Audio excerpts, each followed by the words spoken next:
don't feel pressured, you can head out. So عن عمر رضي الله عنه أيضا قال بينما نحن جلوس عند رسول الله صلى الله عليه وسلم ذات يوم إذا طلع علينا رجل شديد بياض الثياب شديد سواد الشعر لا يرى عليه أثر السفر ولا يعرفه منا أحدا حتى جلس إلى النبي صلى الله عليه وسلم فأسند ركبتيه إلى ركبتيه ووضع كفيه على فخذيه وقال يا محمد أخبرني عن الإسلام فقال رسول الله صلى الله عليه وسلم الإسلام أن تشهد أن لا إله إلا الله وأن محمدا رسول الله وتقيم الصلاة وتؤتي الزكاة وتصوم رمضان وتحج البيت إن استطعت إليه سبيلا قال صدقت فعجبنا له يسأله ويصدقه قال فاخبرني عن الإيمان قال أن تؤمن بالله وملائكته وكتبه ورسله واليوم الآخر وتؤمن بالقدر خيره وشره قال صدقت قال فاخبرني عن الإحسان قال أن تعبد الله كأنك تراه فإن لم تكن تراه فإنه يراك قال فأخبرني عن الساعة قال ما المسؤول عنها بأعلم من السائل قال فاخبرني عن أماراتها قال أن تلد الأمة ربتها وأن ترى الحفاة العراة العالاة رياع الشاء يتطاولون في البنيان ثم انطلق فلبثت مليئا ثم قال يا عمر تدري من السائل قلت الله ورسوله أعلم قال فإنه جبريل أتاكم يعلمكم دينكم رواه مسلم. So go through the translation of that. As you notice, this is a longer hadith, which is why we'll be breaking it up. But inshallah, very beautiful. So the translation of it is, on the authority of Umar radiallahu anhu said, while we were one day sitting with the Messenger of Allah sallallahu alaihi wasallam, there appeared before us a man dressed in extremely white clothes and very black hair. No traces of journeying were visible on him, and none of us knew him. He sat down close by the Prophet sallallahu alaihi wasallam, rested his knees against his thighs, and he said, O Muhammad, inform me about Islam. The Messenger of Allah sallallahu alaihi wasallam said, Islam is that you should testify that there is no deity save Allah and that Muhammad is his messenger. That you should perform salah, pay zakat, fast during Ramadan, and perform hajj to the house, if you can find a way to it. The man said, you have spoken truly. We were astonished at his thus questioning him and telling him that he was right. But he went on to say, inform me about Iman, which is faith.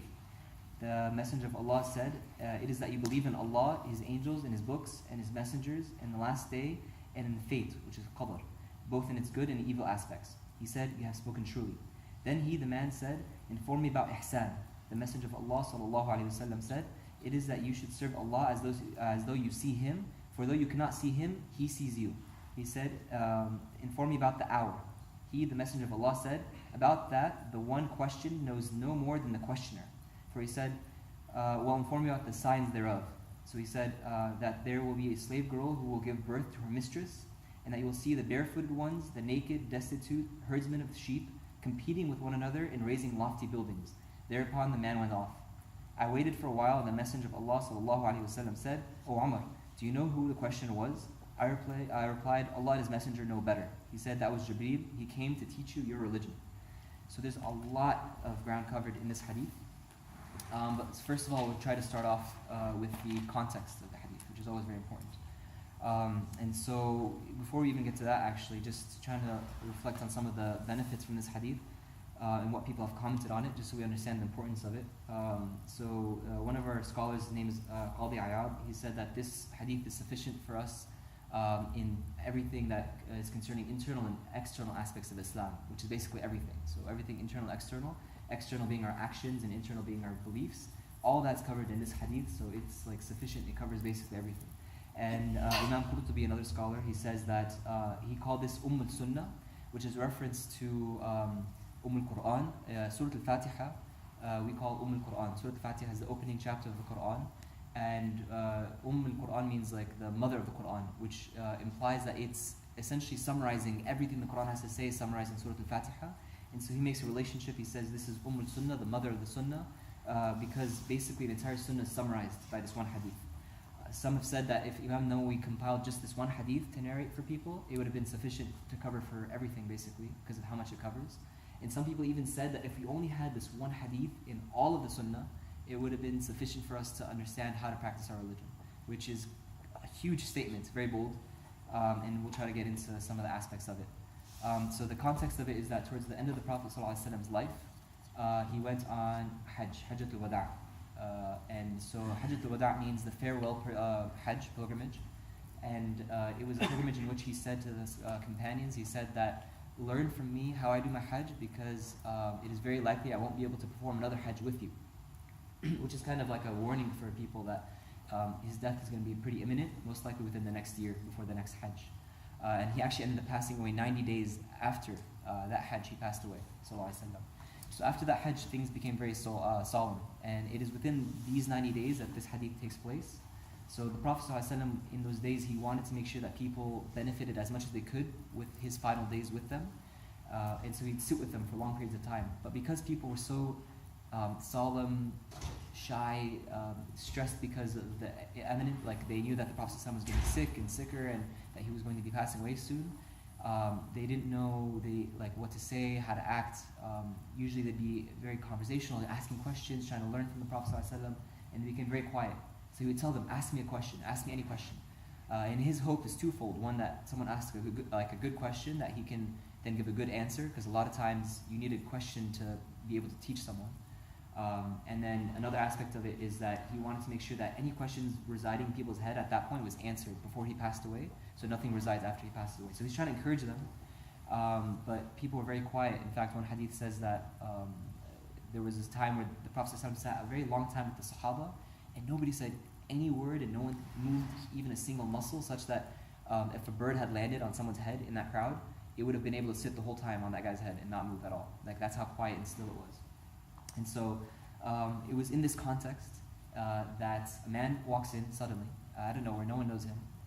He's wearing really crisp, clean white clothes, and he looks really sharp, and he's got black hair, and no one knows who he is. And he walks in and sits right next to the Prophet ﷺ, like knees are touching his knees, and he puts his hand on his thighs. Other people say on his own thighs. It's debated. But the idea is like very, very close with the Prophet ﷺ, very intimate, and he starts asking 5 questions. And so that's kind of where this hadith is coming in. That's the backdrop.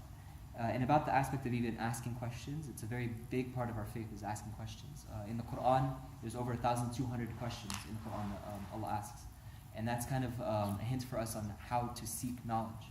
And then, of course, like in another hadith, inshallah, I think we might be able to cover in this semester. But there's another hadith in this Nawawi that actually seems to just suggest the opposite, that, like nothing, like people have been punished in the past or destroyed, nations have been destroyed by asking too many questions. And so there's a fine line, which inshallah some other day we'll be able to cover, but there's a fine line between what kind of questions are recommended. So like questions that are thoughtful, that there's going to be benefit that comes out of it, and it's trying to like address a certain point. Those are questions that are encouraged, and ask as many of those as you can. But questions for the question's sake, or questions that are trying to be like hair-splitting and get into a lot of issues, those are questions that are not suggested, not recommended. Ibn Abbas radiallahu anhu, he was one of the Sahaba who was one of the most knowledgeable in the Quran, and people asked him, how did you gather so much knowledge? The Prophet ﷺ even said that if you want tafsir of the Quran or want to understand something of the Quran, ask Ibn Abbas. And so he said that through an inquisitive tongue and a contemplative heart. And that was kind of a suggestion that seeking knowledge, a lot of it has to do with asking good questions. And so you'll see here in this hadith, like the questions that are asked seem very simple, but they're so all-encompassing and so important that it kind of summarizes our whole religion for us. And so, small nuance here that I thought was pretty cool. And there's a lot of those in all these hadith, but one of them to highlight is that he says, ذات يوم إذا طلع علينا رجل. So طلع is the word that's used for the man who came, like he came onto us. He entered the building, whatever you want to translate it as. But you would imagine usually when a man enters a room, you'd say دخل. So دخل الرجل إلى المسجد, for example. And so here he doesn't use the word دخل, and so some people have tried to give reasons as to why, and some of the wisdoms as to why the word طلع is used here. So one of it is that it implies kind of this sudden, it was like suddenly he appeared. And that's an implication of the word طلع that doesn't exist in دخل. And so it's kind of like this, all at once feature. And another important aspect is that طلع is what you use for light. If light enters a room, you don't say دخل الضوء, you say طلع, right? And it's like when the sun comes out, for example, you say طلع الشمس. And so this is kind of implying, it's almost like Umar is like hinting, because when he's saying this hadith, Umar knows the end of it. He's like narrating it to people later on. He knows that at the end of it, it's going to be an angel, Jibreel, that's the man that enters. So this is kind of like a hint to us that Tala is like referring to light, and angels are made from light. It's kind of a hint that this is not just any man that's walking into us, on us. So that's an interesting point. So the first thing that's also interesting is how he describes them. Shadidus bayad al-thayabi, so it's like very intense white garments is what he's wearing, very, very sharp white garments. And so it's interesting, it's actually not the first time white garments are mentioned in Hadith. The Prophet ﷺ recommended that people wear white garments. He encouraged people to wear white, and he himself most of the time wore white. And there's a few reflections off of that. He said that it's very pure and very clean. It's also kind of, for the Prophet ﷺ, it's very much a kind of external manifestation of what's internal. He was very pure, clean, transparent internally, and externally he liked to reflect the same thing. Another thing is also that it shows you how important tahara and cleanliness and purity is in Islam, because if you imagine they're living in a desert, they don't have access to like Tide or Glade or any of the stuff, they don't have laundry machines, and so they're walking around in a desert, muddy, sweating, all these things. So to wear white in that situation is very difficult. Like imagine how hard it is to wear white pants and white shirts now, like it's ridiculous. And so imagine that time how much effort they put into cleaning themselves. And so this is kind of another reflection of that. And the last thing is also that here Jibreel is coming to seek knowledge. And a lot of this is also about teaching us the etiquette of seeking knowledge. He's coming very well dressed, very sharp dressing, such that the Sahaba notice it instantly. The first thing they notice is this guy looks sharp. And so it's to look sharp when seeking knowledge in such a gathering, and to dress and smell your best. And there's a lot of examples from the Sahaba and other scholars about this. And the other thing they mention is that the hair is very, very dark, right?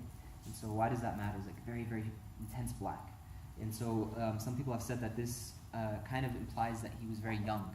And this is kind of a recommendation that while you're still young is the time to try to seek knowledge. That's the time when it's easiest to retain information. It's the time when it's easiest to set out and travel and put effort and sacrifice time and money and family and all these things to seek knowledge. It's during that youth, which is not to say that it's the only time. There's plenty of people we know, even from amongst the Sahaba and in our own time, people in their later age, they memorize the Quran and become scholars, or they learn a lot in their later lives. So it's not to say only the youth learn, but this is part of the etiquette. While you're young, do what you can to put forward that effort. And so that's the part about the dark hair. And so this is all kind of teaching us to come prepared to seek knowledge. And so it's a really cool, also an important point. He says no one knew him, and he didn't take a poll, hey, who here knows him? So how did he know that no one knew him? So first thing is you look around in the room, everyone's kind of who is this guy? They have that look on their face. And the other thing is also it's kind of pointing out to the close culture that Medina had. They're coming out of a tribal system at this time, and everyone knows each other. So you're either someone that someone knows, or you're a traveler. And so he didn't have any marks of travel on him, and he wasn't from anyone that anyone knew. So he kind of shocked the Sahabas. There's no explanation for where this guy came from. And so the next really cool or really important point to point out is that he says, Ya Muhammad. That's how he starts off, Ya Muhammad. And the Quran commands us to not talk to the Prophet ﷺ in a way that's you're calling out to one another. It says, call him essentially respectfully by a title, Rasulullah, Nabiullah, something that's respectful. And the similitude is that of your teachers, your parents. You don't call your mom by your first name, hopefully. You're right, you call them mama or mom or something. And that's a similar thing, it's out of respect.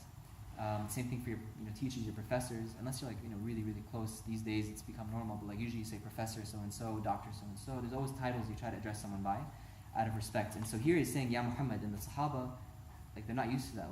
Who is this person? And so there's a few reflections off of that. Why does he do that? So one thing people have said that it's part of it could be described by the wasf. So this is Jibreel is using it here as a title. It's as a description. Muhammad means the praised one, and is calling him by that title, O praised one. So that's one way to look at it. Another way is kind of the shock value. Jibreel is trying to do all this to make sure that the Sahaba are listening. This is at a time where he wants to make sure he's teaching everybody. And so by saying Ya Muhammad, everyone's attention is literally whoa, who is this person? So that's part of it. The other thing is that he's not human, he's an angel. And so this command from the Quran doesn't apply to him perhaps. And that's one thing that people have said. And the last is that this is a teacher-student relationship that exists also between Jibreel and Muhammad ﷺ. If you call your teacher professor something, they're not going to call you, and you don't have a title, right? So they're just going to call you by your first name. And that's the relationship that you have. And even your parents, no matter what title or degree you get, your parents are always you're just going to be their son to you. And so the Prophet and Jibreel have like that very close relationship to each other, and he's calling him Ya Muhammad, and that's showing us the closeness between the two. And so those are some of the reflections on the beginning aspect of the hadith. And so he asks 5 questions. And there's multiple narrations for this hadith. You'll find them in other books. Some have slightly different wordings or additions here and there, but generally they all have the exact same 5 questions. The only difference is this is the narration from Sahih Muslim, and if you look in Sahih Bukhari, you'll find a narration where they switch the order, where in here it says Islam, and then Iman, and then Ihsan, and in Sahih Bukhari it'll give you Iman, and then Islam, and then Ihsan. And that's just a minute point to say that if you find these kind of differences, like it's not something that should be troubling. These are different Sahaba narrating the event as they recollect it, and it's the same exact meaning and same wording. And so, these things are all authentic and verified, and it's not to try to give you trouble if you were to find that difference. And so that's like kind of a precursor to that. And so just very briefly, the first 2 questions that he asks is about Islam and then about Iman. So what do these terms mean? Islam means submission, as we know, and Iman means the conviction in faith. And a really interesting point here is that when these terms are brought up separate from one another, like do you have Iman, right, or are you mu'min? It means the exact same thing as saying are you a Muslim, right? Like when those 2 words are brought up separate from each other, they mean they're interchangeable, they're synonymous. But when they're brought up in the same context, that means there's a distinction being made here. In Arabic they say إِذَا اجْتَمَعَ افترقا وإذا افترقا اجْتَمَعَ, which means like that if you bring the 2 together, there's like a distinction between them, and if you were to separate them, that means they're synonymous. So here Jibreel is trying to highlight the fact that what are like the distinctions between Islam and Iman. And so Islam here, and we'll go through them next week inshallah, but Islam is generally the characteristics of the external manifestation of action, and Iman is generally the beliefs that you should have and the internal actions. And a really beautiful reflection that a scholar named Shah Waliullah, he says that the distance between the 2 is the same, which is kind of confusing. It's like, what does that mean? And so the way he describes it is that when you're doing external actions through Islam and you're submitting that way, the hope is that through your external actions, they seep into your heart and they'll affect your belief. So through prayer and through your actions, that salah will affect the belief in your heart. And similarly, the other way around works, where the belief that you have in your heart, you hope to eventually be able to manifest that into actions, and it'll make you want to give in charity and be a good person, that kind of thing. And so it's just about the starting point. Islam, the starting point is with your actions and your physical limbs, and you're trying to get that into your heart. And in the Iman, it's the other way around. It's you're trying to get what's inside of you to your external.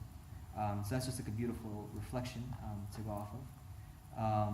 And the last point I think we'll go over for today, I think we're running out of time, is that after each question that the Prophet ﷺ answers, Jibreel says, Sadaqt, which is very interesting. Like he's asking the question, and you're like, you're right, which is a very strange behavior. And in another situation, it could actually even be disrespectful. So what is like meant by it here? Part of it, again, is what we referred to, is trying to get the attention of the Sahaba, and even here that Umar admits is like, فَعَجَبْنَا لَهُ. So it's like we were like, astonished, we were fascinated by him, like how could he do that? So part of it's getting the attention, and then the other part of it's also this like kind of teacher-student relationship that exists between the 2.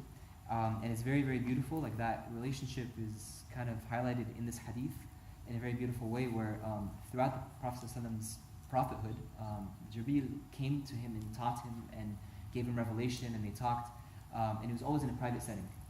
Every time Jibreel came to teach the Prophet, it would be in a private setting. No one saw Jibreel coming to teach the Prophet. After revelation is finished, this is after revelation is finished, and Muhammad is no longer the student anymore. Like he's finished, he's like graduated. Here is the student becoming the teacher almost, and Jibreel is coming and humbling himself and asking him, and in a very public forum, to the point where there's like many Sahaba that narrate this hadith. And so the only time that Jibreel comes publicly in front of everyone asking questions is the time he's acting as the student in the situation, which is a beautiful, I think, commentary on their relationships and about the etiquettes between the 2. And so I think that's what we'll have time for today. Jazakallah khair for your time. Next week.